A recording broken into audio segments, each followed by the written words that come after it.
Bismillahirrahmanirrahim. Alhamdulillahirabbil alamin wassalatu wassalamu ala asyrafil anbiya'i wal mursalin sayyidina Muhammad wa ala alihi wa sahbihi ajma'in. Khairu ma uhayyikum bihi tahiyyatul Islam wa tahiyyatul Islam bisalam. Assalamualaikum warahmatullahi wabarakatuh.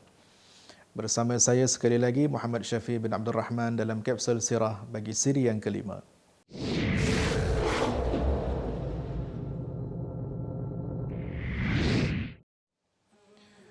Para hadirin yang dirahmati Allah Subhanahu wa taala, pada siri yang lalu kita telah menceritakan profession awal baginda Rasulullah sallallahu alaihi wa ala alihi wa sahbihi wa baraka wasallam yang telah diaturkan oleh Allah Subhanahu wa taala sebagai salah seorang pengembala kambing, mendapatkan sifat kesabaran dan memperoleh sifat kasih sayang hasil daripada profession awal tersebut. Pada sesi kali ini kita akan membawakan profession tambahan dan seterusnya dalam penghidupan Nabi yang sangat barakah, iaitu sebagai seorang ahli perniagaan.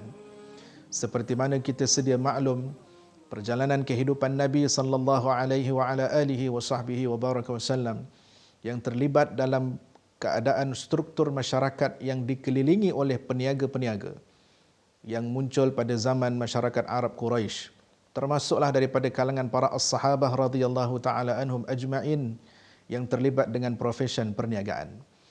Perjalanan Nabi sallallahu alaihi wa ala alihi wa baraka wasallam bersama bapa saudara baginda yang tercinta Abu Talib membawakan baginda untuk berniaga ke Syam. Pertama sebagai pembantu kepada Abu Talib. Yang kedua kita lihat dalam profession perniagaan sebagai orang yang dipercayai oleh Sayyidatina Khadijah binti Khuwailid radhiyallahu taala anhu. Kedua-dua peranan ini, yang pertama sebagai pembantu kepada ahli perniagaan, yang kedua sebagai orang yang dipercayai dalam perniagaan, sehingga membawa gelaran Al-Amin, orang yang dipercayai, yang mana gelaran ini bukan sahaja diperakukan oleh para as-sahabah, tetapi gelaran ini juga diperakukan oleh kelompok kufar dan masyarakat Arab Quraisy.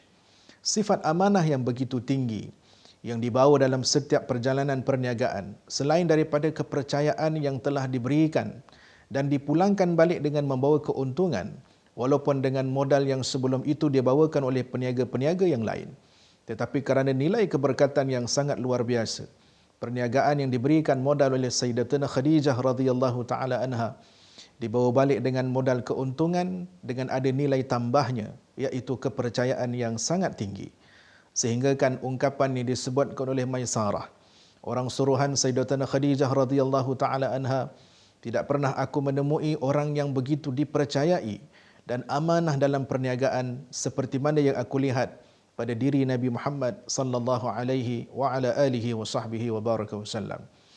Nabi sallallahu alaihi wa ala alihi wa sahbihi wa baraka wasallam pernah menyebutkan dalam hadis riwayat Al-Imam Tirmizi radhiyallahu taala anhu, dalam mafhumnya, peniaga-peniaga yang benar akan bersama-sama dengan para siddiqin, para syuhada dan para salihin.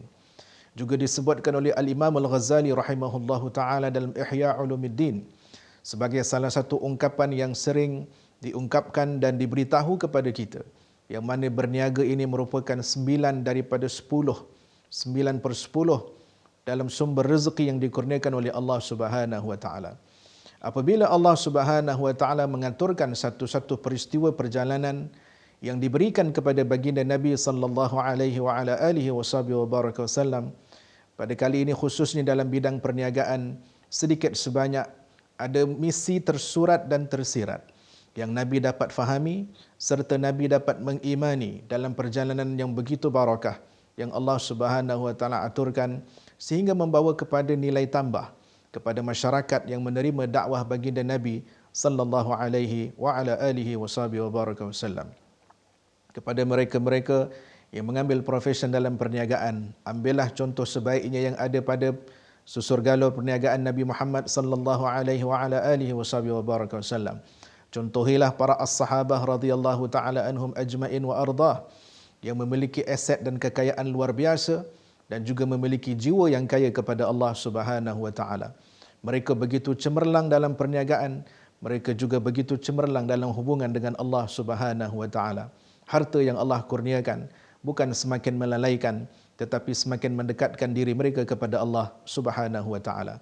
Mudah-mudahan Allah Subhanahu wa taala akan memberkati segala apa yang Allah Subhanahu wa taala kurniakan kepada kita, dan profesion perniagaan yang menjadi salah satu nilai kehidupan dalam baginda Nabi sallallahu alaihi wa ala alihi wasallam, memberikan kelangsungan gelaran Al-Amin yang begitu besar dan begitu diberkati oleh Allah Subhanahu wa taala sehingga ke akhir hayat baginda.